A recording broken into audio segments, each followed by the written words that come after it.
Y llegamos hoy al final de una serie de enseñanzas específicas, una miniserie, podríamos llamarle así, sobre las lecciones del Maestro, una oportunidad preciosa que Dios nos ha entregado de poder como iglesia estar meditando en acciones, en palabras de nuestro Señor Jesucristo y que siempre nos hace tan bien a nosotros considerar. Cuando miramos a nuestro Señor, miramos a nuestro Maestro, nuestro modelo, el que vino a dejar ejemplo para que sigamos sus pisadas y, por cierto, el escuchar las grandiosas declaraciones que Él formula, el aprender a sus pies, tal como María tenía el privilegio de hacer, tal como describe la palabra en aquella historia de las hermanas, es algo que realmente nos debe llenar de gratitud al Señor y también con un sentido de expectativas, porque obviamente su palabra no llega vacía, porque obviamente hay algo que está provocando en nuestros corazones. El solo saber que nosotros estamos acá cumple el propósito de entender que Dios quiere que nosotros acá escuchemos precisamente esta palabra. Por lo tanto, le damos tremendas gracias al Señor por darnos privilegios y regalos como este. La porción que nos corresponde ver hoy está conectada contextualmente con la que vimos la semana recién pasada. Por lo tanto, mientras tanto, usted ya podría ir a Mateo capítulo 11. Allá lo que vimos el domingo anterior fue básicamente el reproche, la sentencia de nuestro Señor Jesucristo a Corazín, Betsaida y Capernaum. Las razones de aquellas críticas estaban fundamentadas específicamente en la indiferencia y las críticas impropias que como consecuencia natural ellos generaron en contra del Rey de Reyes y el Señor de Señores. La comparación que él hace es tremenda. Tiro y Sidón, un grupo de ciudades volcadas a la idolatría históricamente, dice el texto bíblico, eran personas que de haber tenido la misma revelación que tuvo Corazín y Betsaida se habrían arrepentido. Por otro lado, él compara a Sodoma y Gomorra y en particular hace la alusión de Sodoma, señalando allá en el texto que si ellos hubiesen tenido la misma luz que tuvo la zona de Capernaum, ellos habrían también arrepentido de sus pecados ante Dios. Y lo cierto es que eso hace muy notorio el hecho del peligro de la indiferencia, el peligro de no hacer aquello que deberíamos hacer en respuesta a lo que Dios nos está enseñando. Obviamente nos golpea duro en cuanto a lo que significa nuestra disposición a aplicar lo que la palabra permanentemente está compartiendo con nosotros y nos hace ver que muchas veces aquella calificación que damos de pecado a ciertas escenas perversas realmente no nos debe bajo ninguna perspectiva hacer ignorar que hay otras prácticas impropias como la indiferencia o la crítica infundada que francamente tampoco lo hace bien, por el contrario lo hace tremendamente mal. Acompáñenme por favor en su Biblia a Mateo capítulo 11. Lo que veremos a continuación será como acto seguido a aquello que hemos aprendido sobre esta sentencia de estas ciudades, que la misericordia del Señor no deja de estar, que hay una preciosa, incomparable invitación que Él está permanentemente haciendo a las personas y hay mucho que debe conmovernos al respecto, no solo por el contenido de la declaración específica ya, sino también por quién está señalando aquello. Mateo capítulo 11, versos 25 al 30, es la porción específica que abordaremos. Leo para usted. La palabra del Señor dice así. En aquel tiempo respondiendo Jesús dijo, te alabo, Padre, Señor del cielo y de la tierra, porque escondiste estas cosas de los sabios y de los entendidos y las revelaste a los niños. Sí, Padre, porque así te agradó. Todas las cosas me fueron entregadas por mi Padre. Y nadie conoce al Hijo sino el Padre, ni al Padre conoce a alguno sino el Hijo, y aquel a quien el Hijo lo quiera revelar. Venid a mí todos los que estáis trabajados y cargados, y yo os haré descansar. Llevad mi yugo sobre vosotros y aprended de mí, que soy manso y humilde de corazón, y hallaréis descanso para vuestras almas, porque mi yugo es fácil y ligera mi carga. Acompáñeme en oración. Dios y Padre amado, te damos tremendas gracias por darnos la oportunidad de tener tu palabra.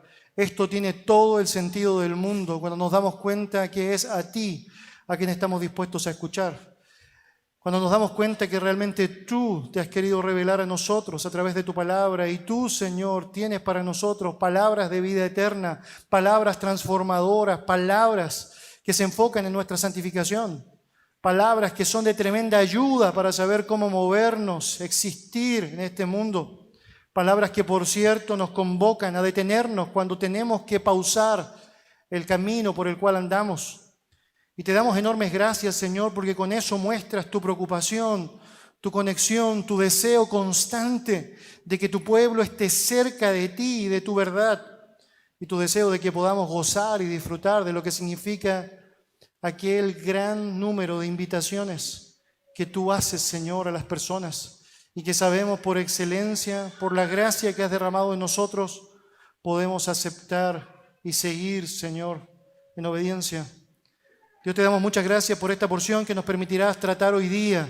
Esta porción que implica frases que son muy conocidas por nosotros y que en más de alguna ocasión repetida por nosotros, pero que nos hace tremendamente bien meditar en su contexto y analizar en los alcances, los detalles y todo aquello, Señor, que tremendamente es maravilloso para nosotros a través de lo que señalas.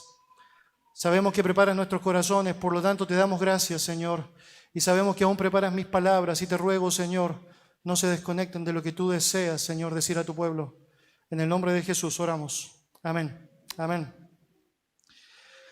Cuando miramos la palabra del Señor nos damos cuenta que las invitaciones son una constante. Y es porque de alguna u otra manera son la forma en cómo Dios está manifestando, revelando su bondad a las personas. Invitaciones que son abiertas, que son amplias. Invitaciones que, por cierto, convocan a la gente y que claramente hacen que las personas deban, en momentos determinados, responder tanto afirmativamente como negativamente. Lucas 14, que fue nuestra lectura devocional, nos da un buen ejemplo de aquello, una invitación a una gran celebración en donde las personas están poniendo excusas para no ir y finalmente la entrada se hace amplia, abierta a aquellos que serían los rechazados, los desplazados, aquellos que no serían considerados inicialmente por muchos. Y obviamente allá una señal evidente de cómo Dios extiende una invitación amplia. La palabra del Señor nos muestra esa consistencia desde el Antiguo Testamento. En Isaías capítulo 55, versículo 1, la palabra del Señor dice: venid todos los sedientos, venid a las aguas, hablando allá de una convocatoria directa a poder recibir esa agua viva que puede satisfacer el espíritu de la gente. En Juan capítulo 7, versículo 37, apreciamos el siguiente texto. En el último gran día de la fiesta, Jesús se puso en pie y alzó la voz diciendo: si alguien tiene sed, venga y beba. Otra vez, una convocatoria, una invitación específica dada a las personas. Al final de la revelación bíblica, en Apocalipsis capítulo 22, versículo 17, vemos allá la última de esas invitaciones. El que tiene sed, venga. El que quiera, tome gratuitamente del agua de la vida. Es porque si hay algo que se hace marcado en lo que significa ese corazón bondadoso, compasivo, misericordioso de nuestro Señor, es su deseo de convocar a las personas a considerar su invitación. Cuando nos detenemos en la porción de versos que acabamos de leer y que será aquel pasaje que estaremos viendo en nuestro tiempo juntos, tenemos una clara invitación de parte de Jesús a la salvación, una convocatoria amplia. Él convoca a ir a Él a todos los que están trabajados y cargados, y Él ofrece algo precioso. Él dice: yo os haré descansar. Es evidente que no está implicado allá una primera gran tentación, que sería un descanso físico, que por cierto siempre nos agrada. Hay algo que va más allá. Él dice que ofrece descanso para el alma.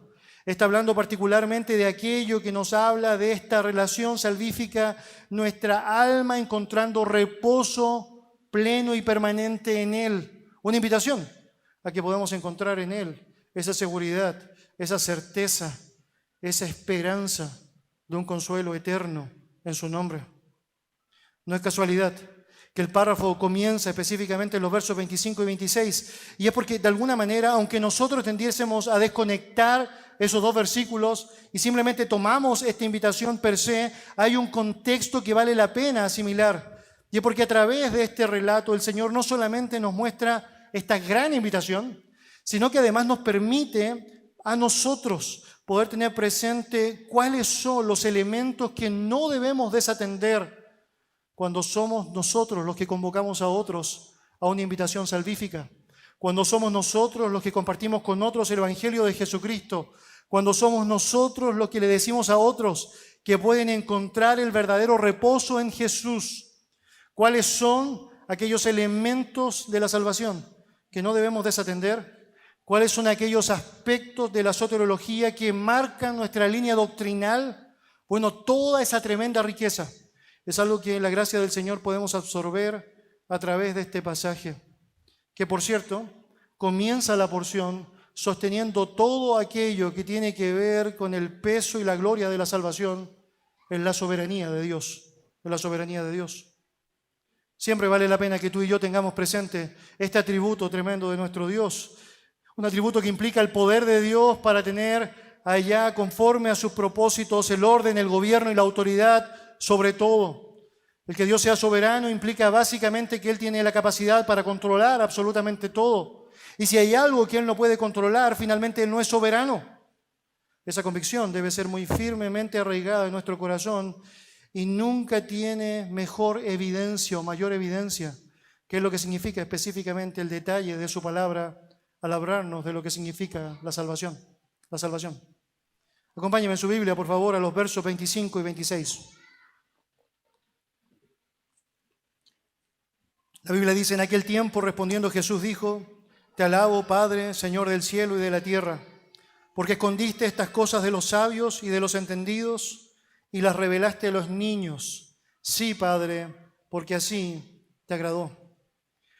La Escritura nos señala que en aquel tiempo, contextualmente estamos hablando del tiempo en donde sus discípulos están llegando después de un viaje de corto plazo, aprendiendo lo que son las misiones y contándole al Señor lo que había pasado con su viaje, junto con lo que significa esta sentencia a estas tres ciudades particulares, una alabanza de parte de Jesús al Padre. Te alabo es la descripción específica. Literalmente desde el griego la frase sería: yo abiertamente confieso o reconozco tu honor. Te alabo francamente, oh Dios, por lo que has hecho. La descripción que da Jesús del Padre es tremenda. Dice allá con calificaciones ciertas: Señor del cielo y de la tierra, una clara alusión a la soberanía de Dios, el Señor de todo lo que ha sido creado, tanto en los cielos como en la tierra, el que tiene el dominio sempiterno, como dice la palabra del Señor, sobre todo. Y el Señor de todo ha escondido, según la palabra de Jesucristo, su verdad de los sabios y la ha revelado a los niños. Y hermanos, cuando hablamos de la salvación, necesitamos comprender, necesitamos saber que no es una obra que nos pertenece. Es algo que está arraigado en el plan soberano de Dios y que Él se encarga de aplicar conforme a sus propósitos, el puro afecto de su voluntad en quien Él ha determinado. Y por eso acá, la clara alusión de Jesucristo: escondiste esto de los sabios y lo revelaste específicamente a los niños. La Biblia señala en las palabras de Jesús, allá en el libro de Juan, capítulo 6, versículo 65, y dijo: por eso os he dicho que ninguno puede venir a mí si no le fuere dado del Padre. Cuando miramos la palabra del Señor nos damos cuenta que hay una convocatoria abierta a las personas. Estamos llamados a ir, a acudir, y cada uno de nosotros que en momentos específicos de la vida hemos rendido nuestro corazón a Cristo, debemos saber que aquella determinación estuvo instigada, provocada, gloriosamente provocada, porque el Padre lo quiso así. Él habilitó todo lo que era necesario para que tú y yo pudiésemos decir: sí acepto, sí creo, sí quiero seguirte. Y las palabras de Jesús, tanto en Juan capítulo 6 como también acá en Mateo capítulo 11, son clarificadoras en cuanto a la autoridad que Dios tiene sobre la salvación. En Juan capítulo 3 tenemos una historia tremendamente interesante que seguramente has escuchado en algunas ocasiones. Es el relato de Nicodemo, un maestro de la ley, una persona de importancia dentro de lo que es el Sanedrín, que va a visitar a Jesús de noche. Suponemos evidentemente que la razón de ir a verlo de noche es porque no desea que se enteren aquellos otros que son parte del Sanedrín que él está visitando a Jesús.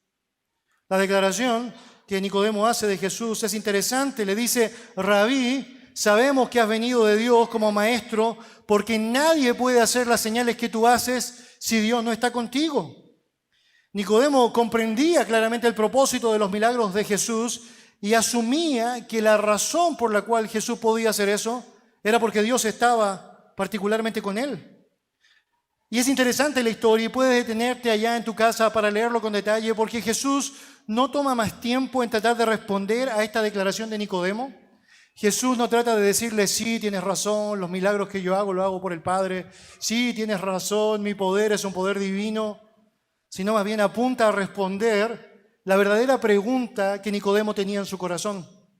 Jesús, que conoce los corazones de las personas, sabía claramente qué era lo que efectivamente Nicodemo quería saber y responde a esa pregunta directamente.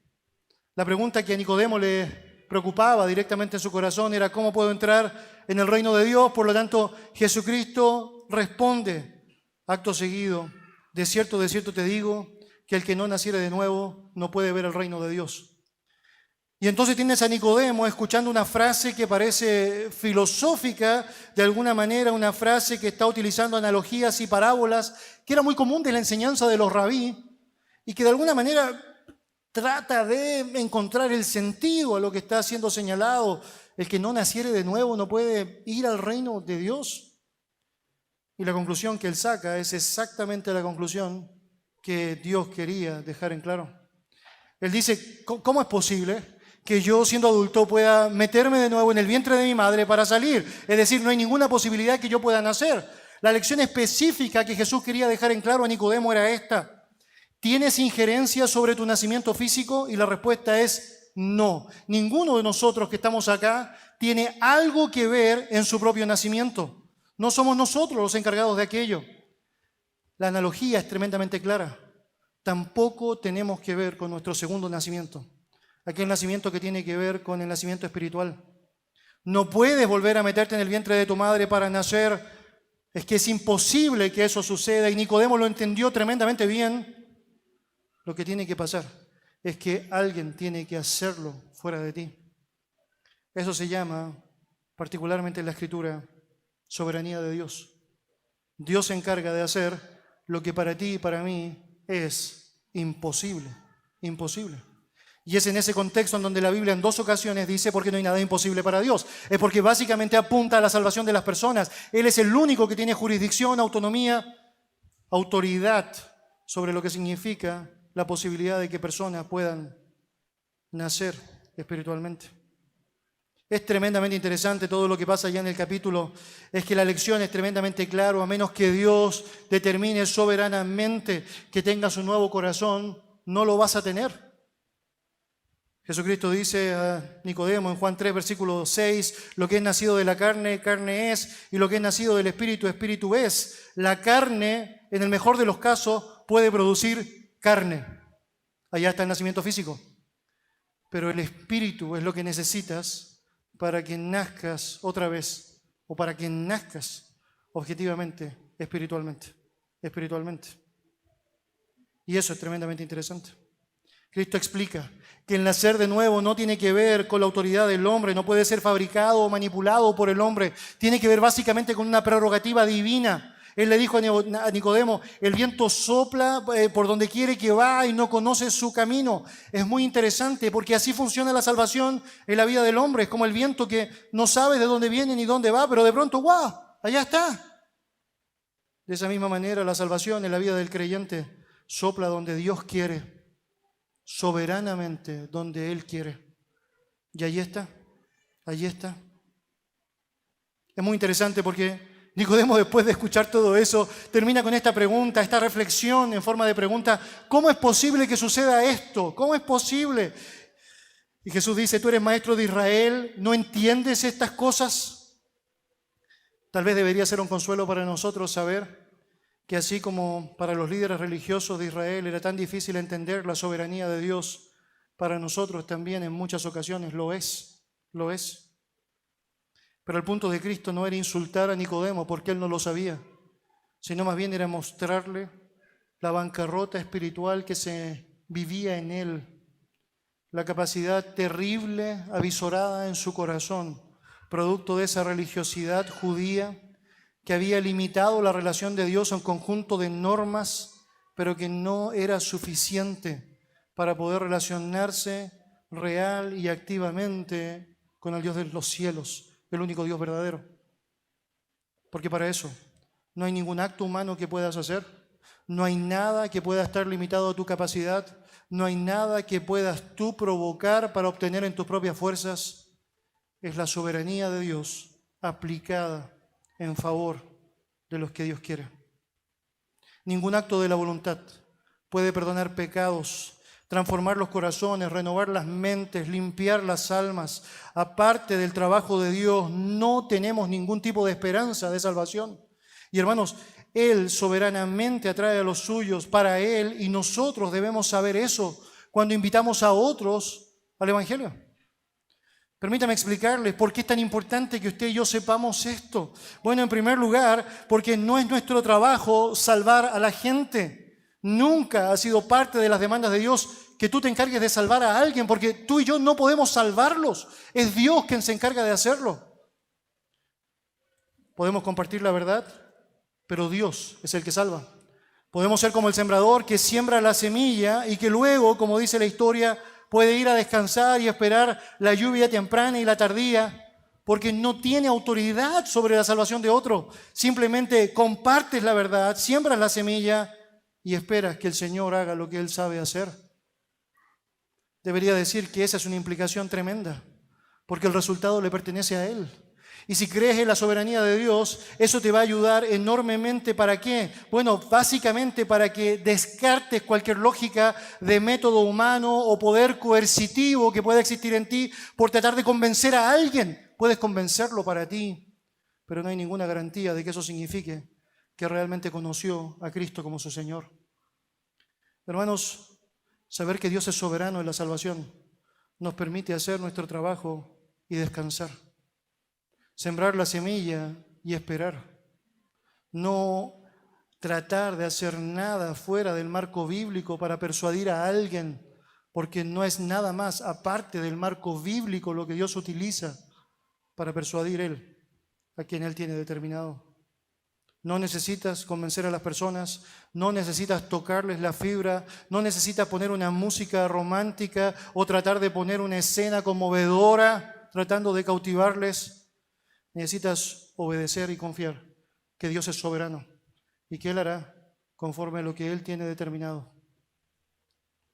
Un segundo elemento muy interesante que aprendemos de Mateo 11, si estás allá, es que esa soberanía de Dios se aplica específicamente en la humildad. Mira lo que dice el versículo 25. En aquel tiempo respondiendo Jesús dijo: Te alabo, Padre, Señor del cielo y de la tierra, porque escondiste estas cosas de los sabios y de los entendidos y las revelaste a los niños. Aquí Jesús está hablando de su propia realidad, de su propia experiencia, que tiene que ver específicamente con los religiosos, con los rabinos, con los sabios de su tiempo, quienes mientras se obstinan constantemente en rechazarle, pueden apreciar como el contraste muestra que aquellos que son catalogados como los pecadores, aquellos que son catalogados como las personas sencillas, sin valor a los ojos de la cultura, estaban aceptándole y aceptándole y aceptándole. Es muy interesante que Jesús utiliza una historia en un momento específico de su ministerio para mostrar el contraste entre aquellos que eran los populares religiosos de la época y aquellos que eran básicamente los despreciados. Tienes allá la historia de un hombre que tiene una viña y que va y le dice a su hijo: hijo, quiero que vayas a trabajar en la viña. Y el hijo dice: sí voy, pero no va. Y le dice a otro hijo: hijo, quiero que vayas a trabajar a la viña. Y ese otro hijo le dice: no voy a ir, pero finalmente va. Y Jesús le pregunta a su audiencia, donde están, por cierto, los líderes religiosos judíos: bueno, ¿quién hizo la voluntad de su padre? Y la respuesta es obvia, aunque hay una actitud negativa al principio y dice: no, yo no quiero ir. Finalmente, el que hace la voluntad es que él termina por cumplirla. No el que dice: sí, voy, cuenta conmigo, por supuesto, voy a estar ahí. Es decir, no dudes que yo estaré trabajando en la viña, papito. Y no va, sino el que finalmente va. Y Jesús lo contrasta de una manera interesante. Él dice que los líderes religiosos judíos eran básicamente aquellos que expresaban públicamente sí, sí, sí, sí, sí, sí, sí, pero nunca terminaban por ir. Y dice, los publicanos y las prostitutas son aquellos que inicialmente decían no, no sé si quiero hacer esto, pero finalmente eran persuadidos por la soberanía de Dios y decían sí. Mis hermanos, debemos hacer lo posible por entender lo que Jesús quiere decir aquí. Jesús no está condenando a los sabios en términos intelectuales. No es que Jesús está condenando a los inteligentes y está diciendo, oh, qué bueno, Dios, que los inteligentes no pueden conocerte. En contraste con aquellos que no son inteligentes o tontos, si quisiéramos llamarlo así. Básicamente lo que está mencionando Jesús acá tiene que ver básicamente con la condena del orgullo intelectual. Ese orgullo intelectual que te dice, yo no necesito de Dios. Yo no necesito de su verdad, yo no necesito de su mensaje, yo sé vivir de la manera que tengo que vivir y finalmente así es como lo haré.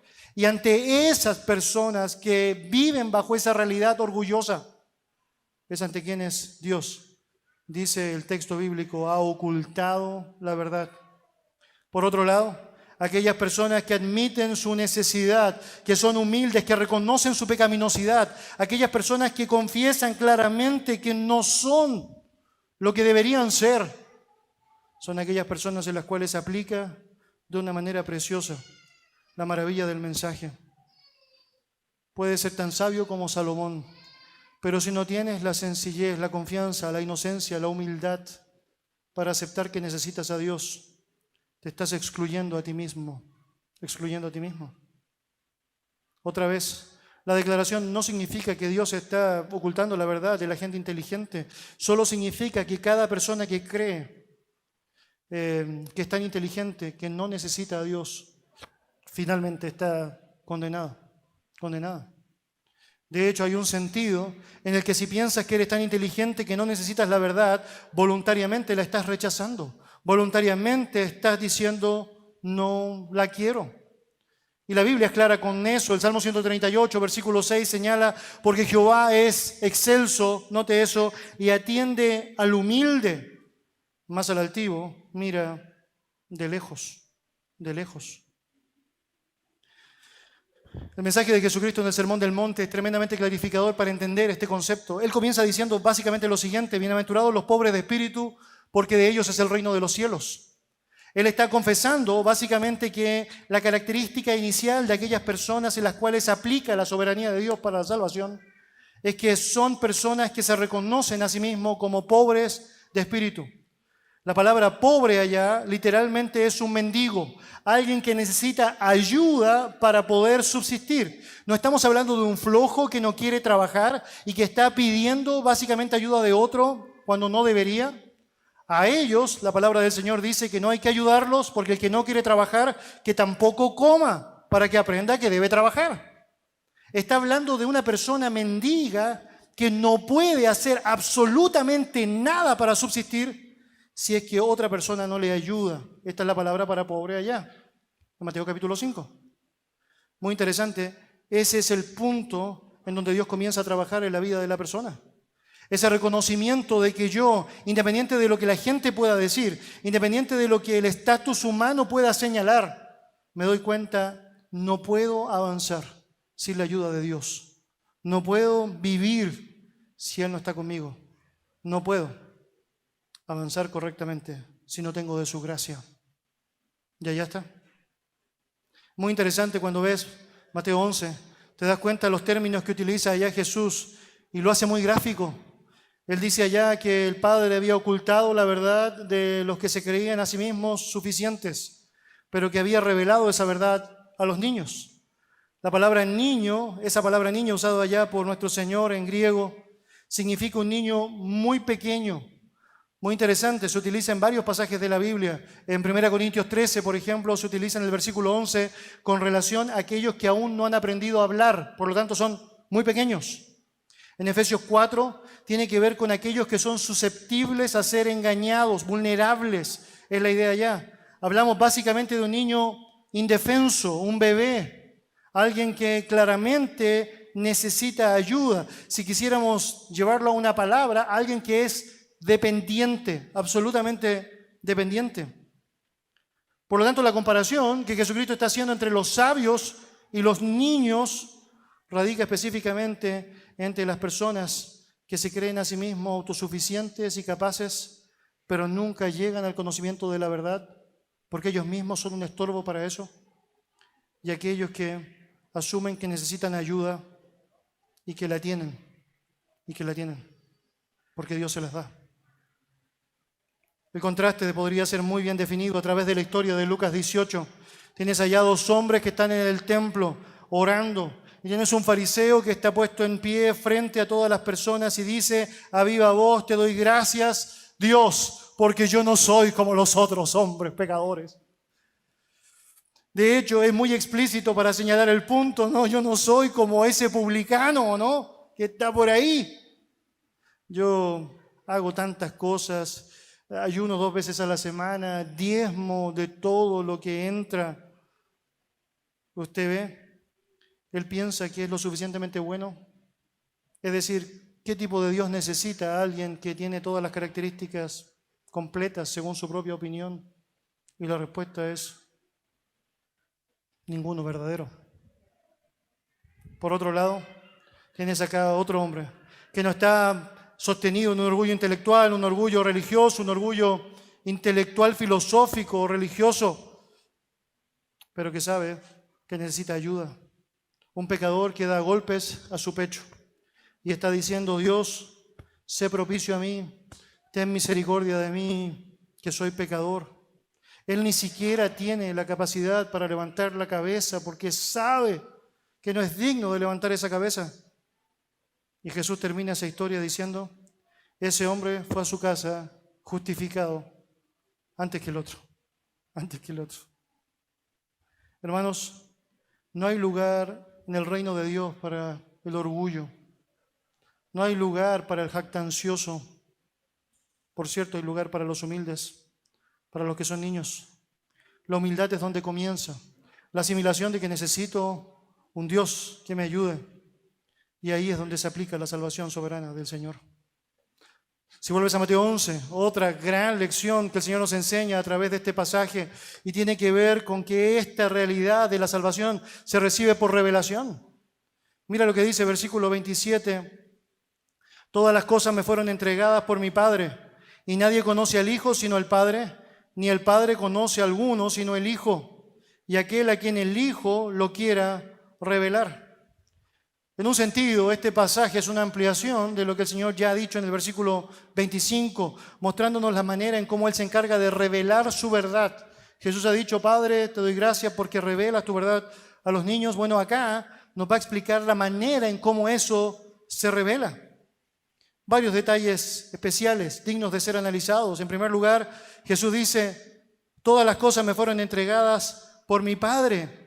Y tan solo esa frase nos dice algo que debemos concluir automáticamente. Si todas las cosas fueron dadas por el Padre a Jesús, Jesús tiene todo lo que necesito. Es que francamente Él es poseedor de todo aquello que es requerido para mi vida y para tu vida.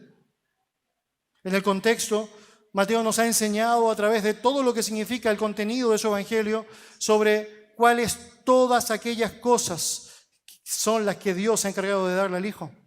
Y ves allá diferentes textos en donde muestran el poder de Jesús sobre Satanás, en Mateo capítulo 4, el poder de Jesús sobre los demonios, en Mateo capítulo 8, sobre las enfermedades y las dolencias del cuerpo, Mateo capítulo 9, los vientos y las olas, Mateo capítulo 8, el cuerpo y el alma, Mateo capítulo 9, la vida y la muerte, capítulo 9 también, sus propios discípulos, por sobre ellos tenía autoridad del Señor, Mateo capítulo 10, para salvarlos, 9:13, para juzgarlos, 7:22 y 23, para todo. Jesús tiene el poder sobre la vida y la muerte, el cielo y el infierno. Jesús tiene el poder de todo. En términos concretos, Jesús, como Dios, tiene el control soberano de todo. De hecho, la descripción misma que Él da es tremendamente interesante. Él dice: todas las cosas me fueron entregadas por mi Padre. Y note eso, el judío jamás habría dicho: esa frase, mi Padre, ellos encontraban que era indigno asumir una realidad tan cercana con Dios. Por eso cuando Jesús está diciendo algo como eso en el relato dado por los evangelios en varias ocasiones, ellos tratan de apedrearle por blasfemia porque se hacía igual a Dios. El término hijo de Dios era una oportunidad que era utilizada para describir la correlación existente en la deidad.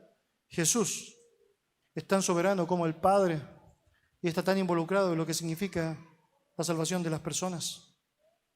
Jesucristo agrega, note, que nadie conoce realmente quién es el Hijo sino el Padre, y por otro lado dice que nadie conoce completamente al Padre excepto el Hijo. Y por supuesto, esto no se está refiriendo a un conocimiento intelectual. Tiene que ver específicamente con una relación de intimidad personal y completa. Y quiero decir que eso nos da una tremenda conclusión. Es que si nadie conoce al Hijo de un modo íntimo y completo, excepto el Padre, y nadie conoce al Padre de un modo íntimo y completo, excepto el Hijo, es imposible que tú puedas llegar al Padre o al Hijo en tus propias fuerzas, porque no tienes ninguna capacidad de tener esa relación de intimidad por ti mismo. Necesitas imperiosamente que esa realidad te sea revelada. ¿Y quién podría revelarla? Bueno, solamente el Padre y el Hijo. El Padre y el Hijo. Y eso es lo que está diciendo el texto. Hermanos, de principio a fin, la salvación está basada en la gracia soberana de Dios. De Dios. Acompáñeme a Juan capítulo 1, por favor, en su Biblia. No pierda Mateo, vamos a volver allá. Juan capítulo 1, un versículo tremendamente conocido, pero es necesario de entender en su contexto.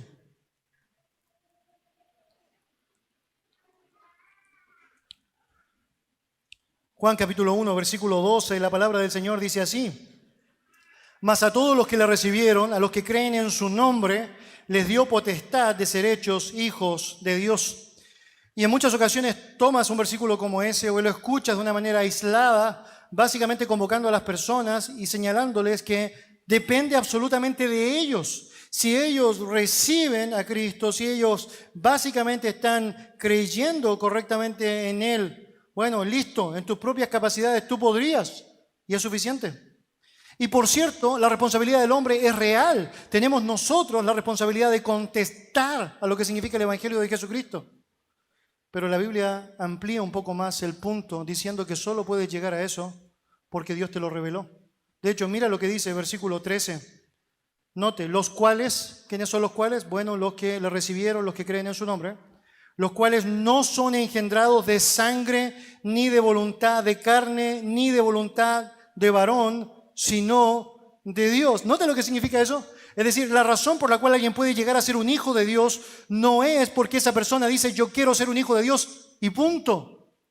Es porque esa persona llega a desear querer ser un hijo de Dios porque Dios se lo reveló, porque Dios lo determinó así, porque Dios lo permitió así. La historia completa es así. Podría ilustrarlo de la siguiente manera. Eres un bebé dependiente que requiere ayuda para absolutamente todo porque no puedes por ti mismo poder subsistir. Y Dios está otorgando todo lo necesario para que puedas entonces alcanzarle y comprenderle. Eso es cómo funciona.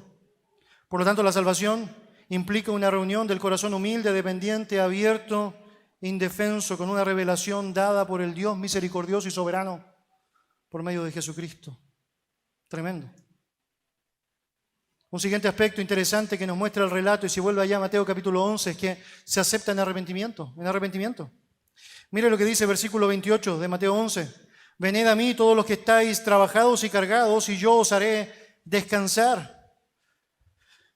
Venid a mí todos los que estáis trabajados y cargados, y yo os haré descansar. La respuesta correcta a la elección soberana de Dios involucra el arrepentimiento. Nota la frase allá, los que estáis trabajados y cargados. Esto implica un reconocimiento. El Señor está diciendo, los que vienen a mí, básicamente son aquellos que reconocen que están trabajados y cargados. Por cierto, este texto es claro para dar a entender que hay personas que no se asumen a sí mismas trabajadas y cargadas. Por cierto, entonces no tengo ningún interés ni deseo de querer ir. Pero así como la invitación al agua viva es para aquel que considera que realmente tiene sed y quiere beberla, la invitación del Evangelio de Jesucristo implica la asimilación de la persona de que está en una condición en la cual necesita ayuda. ¿Y cuál es esa condición? Bueno, trabajado y cargado. La palabra trabajado es muy interesante en el griego. Básicamente describe un trabajo arduo, incesante, que conlleva dolor y sudor. Muy, muy interesante. Cada vez que es usada en la Biblia esa palabra específica, habla de fatiga, una realidad extenuante en la vida de una persona. Alguien que se encuentra básicamente cansado del camino, si quisiéramos decirlo de alguna manera, cansado de seguir intentando. Y esta es una invitación evidente que Jesucristo está haciendo a aquellas personas que asumen que se encuentran en esa condición, agobiados de buscar de su manera o a su manera la forma de poder llegar a un lugar específico. Para mí es sorprendente, siempre trato de utilizar la ilustración de un laberinto, mirar la escena de un laberinto desde arriba. Y sabes que tienes una entrada, sabes que tienes una salida, pero sabes que para lograr encontrar la salida necesitas, bueno, básicamente intentar hacer todo lo posible para aquello. Y empiezas el camino. Y mientras vas en el camino empiezas a chocar con algunos lugares, empiezas a topar con ciertos bordes porque empiezas a angustiarte porque no estás llegando. De pronto te das cuenta que simplemente estuviste dando vuelta y llegaste al mismo lugar donde empezaste. Muy interesante es que cuando piensas en eso y piensas que hay alguien que puede estar mirando por sobre el laberinto diciéndote específicamente por dónde deberías ir, todo sería mucho más fácil, mucho más fácil. Bueno, fundamentalmente lo que la palabra está diciendo acá es que hay personas que están cargadas, completamente oprimidas, porque no hay ninguna manera en cómo ellos han podido encontrar lo que realmente necesitan. Y es que ni siquiera saben en muchas ocasiones que se trata de la salvación, pero su vida es tan vacía, tan vacía. Es que de alguna u otra manera es como que estás haciendo básicamente lo mismo que le pasó al pueblo de Israel en el libro de Ageo. Es como que te alimentas pero vuelves a tener hambre, es que trabajas pero tu jornal es como si lo recibieras en un saco roto, es como que te abrigas pero sigues teniendo frío, es que haces muchas cosas pero son vacías, todo es vanidad. Y el mensaje obviamente apunta a ese tipo de personas que se da cuenta de eso y lo acepta, porque francamente hay personas que siguen y siguen y siguen y siguen y siguen y siguen y siguen y siguen y siguen. Por otro lado tienes el grupo de personas que están cargadas, según el texto. Y este es un participio pasivo, perfecto, que representa a alguien que tiene una carga tremenda encima que se le ha arrojado. Entonces, no solamente tienes a alguien que está oprimido, tratando de buscar, es decir, algo que dé sentido a su vida, pero no lo encuentra, sino que además ese caminar lo lleva tremendamente cargado con un peso que es enorme, enorme, enorme. Ahora eso nos ayuda mucho para entender lo que está pasando en el contexto. El contexto del peso de la gente que estaba siendo, obviamente, es decir, receptora de aquel, era básicamente el contexto de los líderes religiosos que estaban oprimiéndoles con cargas rituales, legalistas. Yo no sé si usted viene de un trasfondo así, pero francamente te das cuenta que hay ciertos lugares en donde las cargas que te ponen son mucho más estrictas y duras que la misma palabra del Señor te da. Y por supuesto, con mucho menos misericordia que la que Dios tiene. Y las personas están básicamente cautivas a lo que significa una forma de vida, un entendimiento de vida, un estándar de vida que nunca logran alcanzar, porque el único que lo posee lo va determinando conforme a su antojo, que son los líderes religiosos de la época. Por eso en Mateo 23, versículo 4, en la gran acusación de Jesucristo a los líderes religiosos de la época, les dice: porque atan cargas pesadas y difíciles de llevar y las ponen sobre los hombros de los hombres, pero ellos ni con un dedo quieren moverlas. Eso es súper interesante, ¿no? Es como hablando específicamente de estos falsos maestros que son parte de un montón de grupos que le piden a toda la gente que hagan lo que ellos no están dispuestos a hacer. Es casi como la paradoja del ministerio de prosperidad, ¿o no? Que tiene que tener algo raro cuando el único que prospera es el pastor, ¿o no? Es decir, hay algo que no está funcionando ahí. Y la razón por la cual no está funcionando es porque claramente están cargando a las personas con lo que no deberían cargarles y ellos mismos no se dan cuenta de su propia necesidad. Eso termina siendo su condena. Su condena. Hermanos, Jesús es el único que puede otorgar descanso para el alma. El único, el único, el único. No hay nada que te pueda decir, no hay nada que pueda hacer, no hay compañía suficiente que te pueda otorgar.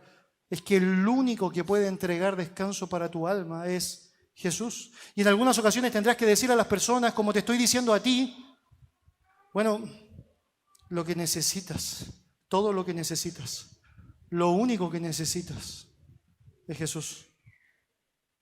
Pero necesitas asumir que no está bien la manera en cómo estás. Necesitas arrepentirte de esta incesante búsqueda que no ha buscado a quien de verdad debería haber buscado, que deberías arrepentirte de llevar esta carga que nunca fue la carga que Dios quiso que llevases. Ya, te arrepientes, te arrepientes. Hermanos, esto es interesante porque es evidentemente la parte del Evangelio que muchas veces desconectamos de nuestra formulación. Necesitamos arrepentirnos para comenzar una vida nueva. Necesitamos decir, obviamente mi vida no está bien, por eso necesito otra completamente distinta. Mi corazón es completamente duro, de piedra, por eso necesito un corazón de carne. Y eso implica, como dice la palabra, metanoia, arrepentimiento, un cambio 180 grados, un cambio completo. Pedro predicó así en Hechos capítulo 2, versículo 38, arrepentidos y bautícese cada uno de vosotros para perdón de pecados. En el versículo 19 del capítulo 3 dice así que arrepentíos y convertíos para que vengan a vuestros tiempos, allá los tiempos de refrigerio, a su vida, los tiempos de refrigerio.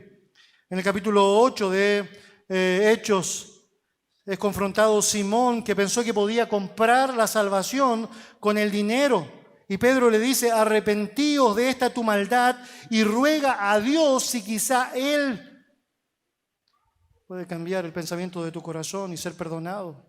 En términos concretos, date la vuelta, Simón, arrepiéntete, arrepiéntete. Ese fue el mensaje de Pablo allá, un mensaje magistral en Hechos capítulo 17. Hablando en ese sermón, Dios manda a todos los hombres en todo lugar a que se arrepientan, a que se arrepientan. Era el mensaje, por cierto, de Juan el Bautista, arrepentíos. Y por cierto, fue el mensaje de Jesucristo, arrepentíos y creed en el Evangelio. Mis amados, Pablo reconoció a los hermanos en Tesalónica diciendo, damos gracias a vosotros porque se dieron la vuelta de servir a los ídolos para servir al único Dios verdadero. Se arrepintieron, cambiaron. En 2 Timoteo 2:25, Pablo dice a Timoteo que debemos animar a los hombres para que Dios les conceda el arrepentimiento. Animar a los hombres con la verdad para que eso pase. En Hechos 5:30, el Señor ha venido a ofrecer arrepentimiento, dice el texto, muy interesante. Y en Lucas capítulo 15, varias veces la palabra del Señor está repitiendo que los ángeles se regocijan cuando un pecador se arrepiente.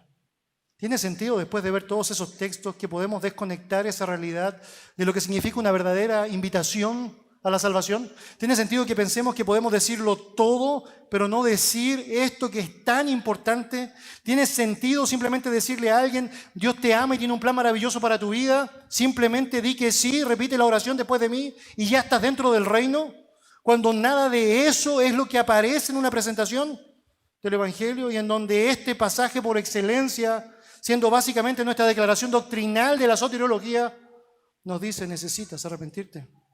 De hecho, tiene todo el sentido del mundo cuando aprecias el contexto y te das cuenta que tanto Corazín como Betsaida como Capernaum precisamente son condenadas porque no se arrepintieron ni de su crítica ni de su indiferencia. Por lo tanto, un corazón humilde ve la futilidad de su propio esfuerzo, no sirve para nada esforzarme por mí mismo, ve la carga opresiva y ansiosa de lo que significa su propio esfuerzo y finalmente llora, clama por ayuda en arrepentimiento, manifiesta la sequedad de su corazón que solo puede ser aliviada con el agua viva de Jesucristo, de Jesucristo. Hay otro elemento más, y es que se responde en fe. Si otra vez mira el versículo 28, dice, venid a mí todos los que estáis trabajados y cargados y yo os haré descansar. El mensaje correcto involucra arrepentimiento, pero también involucra fe. Son como dos caras de una moneda que tienen que estar implicadas en lo que significa la salvación. De hecho, ese era el mensaje de Jesucristo, no arrepentíos y creed en el Evangelio de Jesucristo. Es que tú, francamente, te podrías arrepentir de algo que está mal, pero eso no quiere decir que te volteas a Jesús. Es decir, ¿cuánta gente, por ejemplo, se arrepiente de ciertos vicios y los deja? Creyentes y no creyentes. Pero lo único que hace en la práctica, cuando analiza objetivamente lo que pasa, es que cambia vicio por otro vicio. Es decir, no es que un vicio te lleva a Dios. No sé, piénselo así. Usted fuma enormemente, está fumando allá y lucha con eso y sabe que está mal y obviamente sabe que se está dañando. Entonces considera que es una buena idea arrepentirse de eso y le dice, Señor, he estado muy mal con esto, necesito dejar el cigarrillo, y deja el cigarrillo. Entonces ahora empieza a ir al gimnasio. Es que no está mal si usted considera que naturalmente está bien el hecho de cuidar su cuerpo, pero lo cierto es que no fuiste a Dios. Por lo tanto, simplemente en un sentido podrías estar cambiando un ídolo por otro ídolo si es que Dios no está presente allí. Y hermano, no estoy hablando mal del gimnasio. Si puede ir, vaya. No me invite, no voy a ir.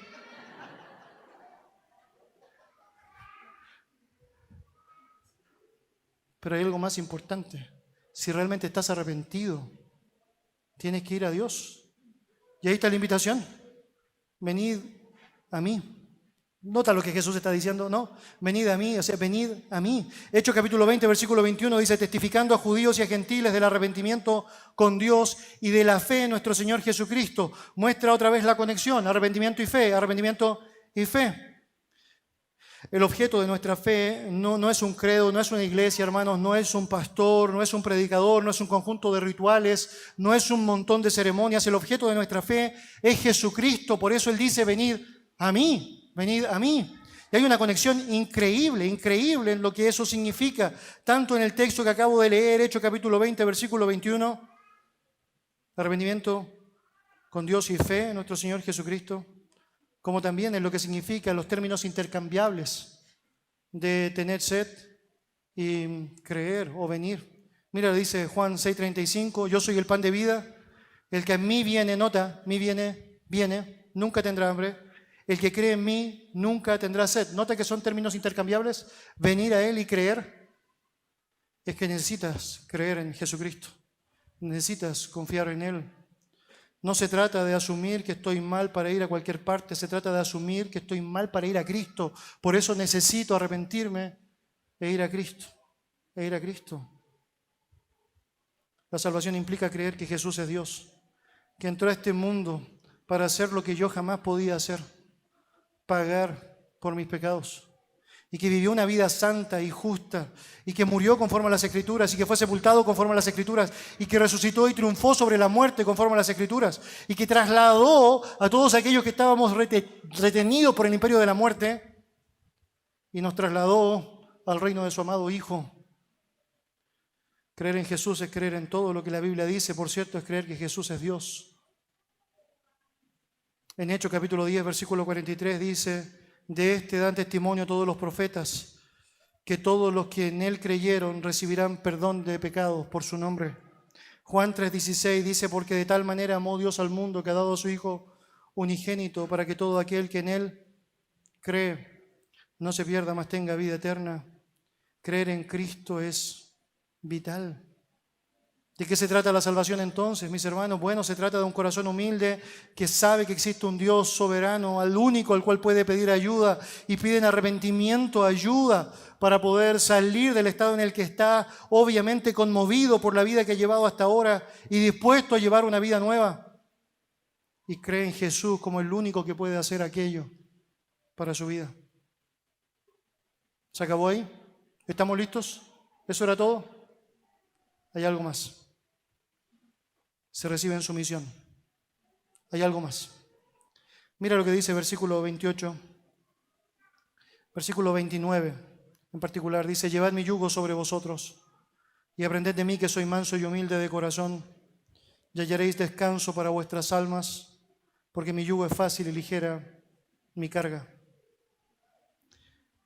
En el versículo 29 Jesús está diciendo, llevad mi yugo sobre vosotros. Bueno, ¿qué significa eso? Bueno, hay una responsabilidad de la persona de reflejar lo que significa el señorío de Cristo en su propia vida. Mis hermanos, la salvación está asumiendo un yugo. Y esto es interesante, los judíos utilizaban la expresión de yugo, y usted debe saber, básicamente el yugo era lo que se ponía sobre los bueyes para poder arar, es decir, era una estructura de madera no liviana que se ponía sobre estos bueyes para que pudiesen cumplir su trabajo. Y cuando el judío utilizaba el término yugo, generalmente lo utilizaba en términos coloquiales para hablar de sumisión. No sé, por ejemplo, nosotros ocupamos el léxico, ¿no? El yugo de la esclavitud, ¿no? Es decir, esta opresión que implica estar sometido a una labor específica. Y de hecho, este es el término que Jesús utiliza para describir a los fariseos. Ellos aplicaban un yugo opresor sobre las personas. Ahora, muy interesante, ¿eh? Jesús utiliza esa misma ilustración para referirse al mensaje del Evangelio, la invitación divina. Y dice, venid a mí todos los que estáis trabajados y cargados, y yo os haré descansar. Y luego señala, llevad mi yugo sobre vosotros. Es decir, hay un sentido que implica que te sometes a lo que es la autoridad, la soberanía, el control, el dominio de Cristo sobre tu vida. No se trata de ti, se trata de Él. Y mire, yo sé, hay muchas personas que tratan de desconocer la importancia del señorío en la salvación, pero lo cierto es que en la Biblia nunca puedes ver un cristiano que no obedece. El cristiano obedece, ¿y a quién obedece? Bueno, al que lo tomó por soldado. Un cristiano obedece al que compró su precio de vida con sangre. Ya no se pertenece, le pertenece a otro. Y ese otro es el Señor. Por lo tanto, toma su yugo y te sometes a Él. Y estás disponible para tener un corazón sumiso a la voluntad, a la dirección, a la guía, al peregrinaje que Dios desea que lleves. Ahora, a diferencia del yugo opresor, del legalismo de aquellos días, el progresismo de nuestros días, o el pragmatismo de nuestros días, debería decir que el yugo de Jesús, tal como describe, es fácil. Eso dice, ¿no? Mi yugo es fácil, ¿no? Es muy interesante porque el Señor está describiendo, bueno, obvio que debes someterte, pero no es algo gravoso. Mis mandamientos no son gravosos, dice Juan. Mi yugo es fácil. Y la palabra en griego quiere decir algo que encaja bien. Mire, si tú eras básicamente alguien que no te importa, es decir, la bestia o los animales, si quieres tener resultado con lo que significa el arar tu propia tierra, vas a poner cualquier tipo de yugo sobre los bueyes. Es que no te importan tanto los bueyes. Entonces no importa si el yugo está un poco más cargado hacia un lado que otro. No te importa si el yugo está lleno de astillas y puede astillar el lomo del buey. No te importa en la práctica si realmente no está bien atado en el lugar donde debería ir y eso causa daño a la bestia porque en la práctica está generando el peso en otro espacio de su cuerpo. Básicamente no te importa. Pero lo cierto es que si quieres tener un buen resultado y si quieres hacer bien las cosas, una de las prácticas comunes que se hacía era básicamente diseñar a la medida del buey el yugo. Es decir, tomar la medida del buey y limar lo suficientemente necesario el lado correcto de ese aspecto del yugo para que calce de una manera exacta en el buey. Es decir, puede utilizar la ilustración del zapato. No sé si alguna vez a usted le ha tocado usar un zapato que no le queda tan bien. Y por lo general se da cuenta de eso después que lo usó. Y es porque hay una marca que queda en alguna parte, el talón, el dedo pequeño del pie o el dedo gordo del pie. Hay algo allá, es porque el calce no fue perfecto.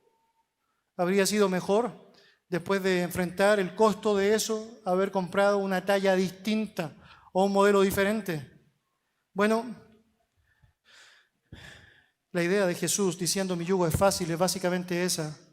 Mi yugo encaja bien. Es lo que necesitas. Calza perfecto contigo. Es lo que requieres para poder llevar adelante de buena manera el sentido correcto de tu vida. La vida que yo te doy no es una carga que te destruye, que te llena de astillas, que te genera una opresión insalvable. La carga que debes llevar conmigo es tremendamente llevadera, es tremendamente necesaria, es adaptada a tu medida. Es que no te doy una carga que no puedes sobrellevar. Es precioso eso, es precioso. Jesús dice, mi yugo encaja bien. Ese concepto para la mente judía no solo albergaba una connotación para animales, sino también para personas. Había una área en donde se utilizaba mucho hablando del yugo, de lo que era la enseñanza del maestro hacia su alumno y la disposición que debía tener. Eso es bien interesante porque tipifica lo que era la práctica histórica. Hay un libro judío, eclesiástico, registra esta declaración. Ponga su cuello al yugo y deje que su alma reciba instrucción. Y eso bastante bien tipifica cómo los judíos vieron el yugo. Fue un yugo de instrucción. Hablaron sobre el yugo de la Torá, el yugo de la ley, el yugo de los mandamientos, el yugo de Dios. Y eso es lo que el Señor le está pidiendo que hagan. Él está diciendo, llevad mi yugo sobre vosotros. En términos concretos, sométanse ante mí, sométanse ante mí. Es lo mejor que puedes hacer, es lo mejor. Y francamente, aunque no nos gusta mucho el término sumisión, cuando realmente nos damos cuenta de cuál es la diferencia de someternos a Dios según la Escritura, y es someternos al diablo, francamente digo, no te conviene. Si el contraste lo pones en ti y dices, mira, en vez de someterme a Dios me someto a mí, debo decirte, tampoco te conviene. Es que ni siquiera sabes lo que va a pasar contigo el siguiente segundo de tu vida. Dios sí lo sabe, por lo tanto, tiene todo el sentido del mundo someterte, no solamente al que sabe todo, sino que el que te ama más que nadie. Aprended de mí. Es la forma práctica en cómo el Señor está llevando esta terminología de yugo, en la connotación de sumisión a la enseñanza y el aprendizaje. Aprended de mí. Esto está precioso, porque no solamente tiene que ver con aprende de lo que yo digo. Jesús puede hacer algo que pocos pueden hacer. Aprende de mí, como yo vivo. Aprende de mí. Bueno, hermanos, ¿cómo entonces es estar bajo el yugo de Cristo? Bueno, debería decir una cosa. Creo que probablemente si tú tuvieses que considerar un yugo para un toro tuyo o un buey tuyo y quisieras lo mejor, irías a la carpintería donde se hacían los yugos buenos y tratarías de hacerlo mejor. Y creo que hay una dimensión espiritual de eso que es tremendamente necesaria de asumir. El Señor Jesús quiere hacer el mejor yugo para tu vida. Él conoce el mejor yugo para tu vida. Él tiene el mejor yugo para tu vida. ¿Cómo puedes estar seguro que Él tiene lo mejor para ti? Que Él sabe lo que es mejor para ti. Bueno, básicamente porque la Biblia dice que Él es manso y humilde de corazón. ¡Wow! Hermano, a diferencia de los fariseos y los líderes religiosos de la época, que no les importaba cargar y cargar y oprimir y estrujar a la gente que estaba bajo ellos, el Señor Jesucristo es manso y humilde. Eso es tremendo. Por lo tanto, puedes ir a Él en obediencia, puedes someterte a Él en confianza y sabes que francamente el Señor Jesús hará lo mejor contigo. Dirá lo mejor para ti. Establecerá lo mejor para ti. Hermanos, eso es precioso y debería decir es conmovedor. Vamos al punto de partida. La humildad es fundamental. A los mansos es a quienes Dios se encarga de darle una carga que sea llevadera. Un corazón humilde y roto que se da cuenta de su pecado y de su necesidad de ser ayudado porque no pudo por sí mismo encontrar sentido para su vida, acude a Cristo. Y se arrepiente de sus pecados, por cierto, y se da cuenta que no debe vivir así, de esa manera, y reconoce la necesidad de creer en Jesucristo como el único en el cual puede encontrar descanso para su alma. No comparte eso con nadie, no son muchos los que pueden dar aquello, es solo uno el que puede hacerlo, y es Cristo, y lo crees. Y te sometes voluntariamente a Él y le dices, bueno, no se trata ahora de que tú seas mi copiloto, ahora yo soy el copiloto, tú manejas, tú eres el líder, tú eres el que lleva la dirección. Y yo te sigo, y yo te sigo. Y allá está. La invitación preciosa que Jesucristo se encarga de entregar a los suyos en Mateo capítulo 11 y que sigue siendo la misma invitación que nosotros hacemos a las personas en nuestro tiempo. Y que, por cierto, era la misma invitación que Jesucristo hizo al pueblo judío en el Antiguo Testamento. Hay una declaración impresionante, Jeremías capítulo 6, versículo 16, que dice: así dijo Jehová, paraos en los caminos y mirad, y preguntad por las sendas antiguas cuál sea el buen camino, y andad por él. Y note, y hallaréis descanso para vuestra alma. Pero note lo terrible de la conclusión. Más dijeron, no andaremos. No.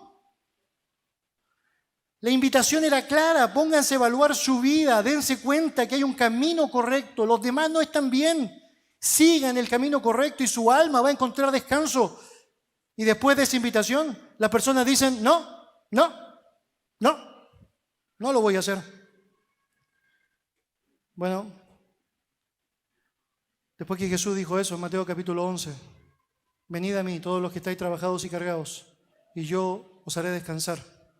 Las personas dijeron: no lo voy a seguir, no lo voy a hacer. De hecho, desde el capítulo 12 de Mateo en adelante, comienza la oposición más dura, terrible, conmovedora en contra de Jesucristo. Hermanos, con eso termina nuestro relato. Decir la verdad del Evangelio, invitar a las personas a la salvación, implicará que muchos de ellos dirán: no voy a hacerlo, no voy a aceptarlo. Dirán: no te creo. Y en muchos casos manifestarán oposición, odiosidad, rechazo, crítica despiadada hacia ti, simplemente por decirles la verdad.